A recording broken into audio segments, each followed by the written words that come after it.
Hi everyone, welcome to this short presentation where I will demonstrate cross-database queries, a new Amazon Redshift capability that is available to preview now. My name is Vaidi and I'm a specialist on the Amazon Redshift team here at AWS. Before introducing the feature, I wanted to describe some of the key customer pain points that led us to build this feature. First off, customers wanted to do cross-functional analysis. They told us that they were organizing data into multiple databases by function, and oftentimes they needed to query across the two. For example, a marketing database may contain tables for clicks and events and webinars and various marketing touchpoints, and a sales database will have tables for customer and deal info. And you often want to ask which events contributed the most to revenue in a certain sales segment. Now that is a cross-functional analysis which needs a cross-database query. And in the absence of this feature, customers were creating copies of their data, leading to complexity.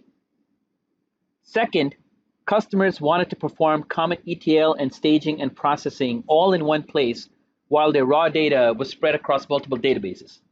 So they needed to touch multiple databases with that single ETL script or stored procedure.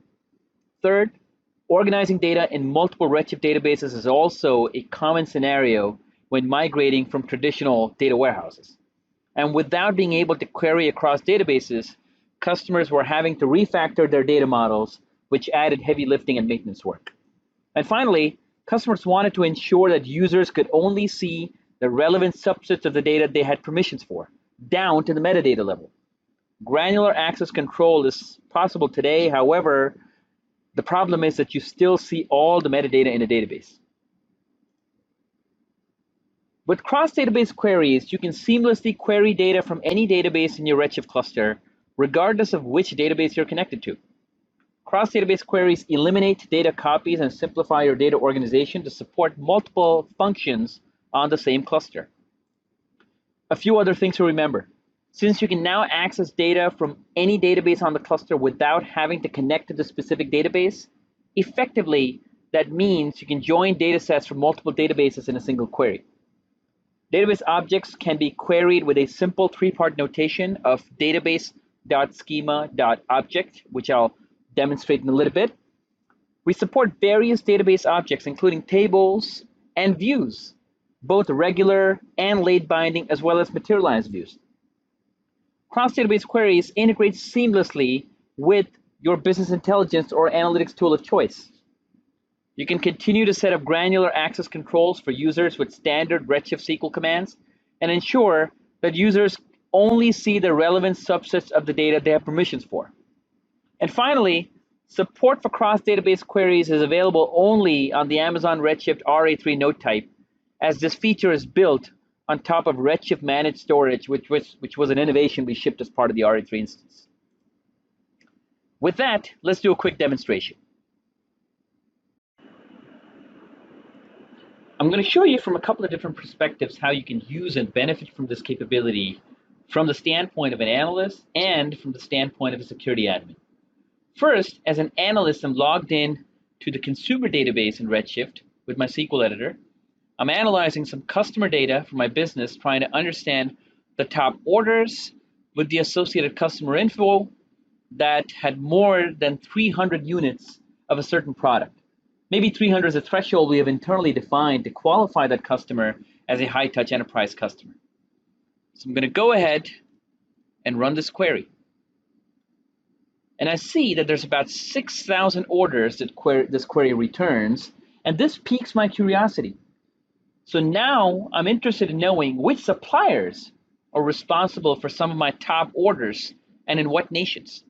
So I'm going to go ahead and look for which table constitutes suppliers, and it turns out that the supplier table is not in the database or not in the specific consumer database that I have access to.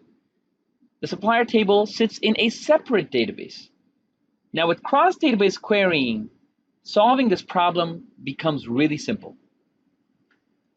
I could now log in as an administrator to the TPCH database. This is the database that has a supplier table, and I can grant the analyst demo user 1 select access to the supplier tables. Essentially, this is how you can govern self-service analytics. And I can go ahead and run this query. And now I'm going to go back and log back in as an analyst into this consumer database and run that same cross-database query I had in mind that joins the customer data with the supplier data and the nation data, which are in a separate database. And I can see now that my top suppliers are in Indonesia and Vietnam. But what if I wanted to give my analysts a window into everything they have access to so they can see all the tables they can query in one place regardless of what databases these tables come from? You can do that via external schemas. Essentially, you're creating an alias from one database to schemas in any other database on the Redshift cluster. For example, here as an admin, I have connected to the consumer database and exposed the public schema in the TPCH100G database, which, if you remember, was the database that had the supplier tables in them, to the analyst demo user. So let's go ahead and create that schema and expose demo user to all the tables he needs to have access to. Now, if I log in as demo user and I refresh my consumer database, I see a new external schema, and the object hierarchy only has the relevant objects, in this case, nation and supplier, only those two tables that demo user was granted permissions to. In other words, grant usage to schema is simply exposing the schema. It does not also enforce permissions to all the objects in the schema. That has to be done separately. So now that I have access to those tables via that schema, I can just run a simple query, and just like that, I have demonstrated how, with the power of cross-database querying, you can expose data across multiple databases to an analyst.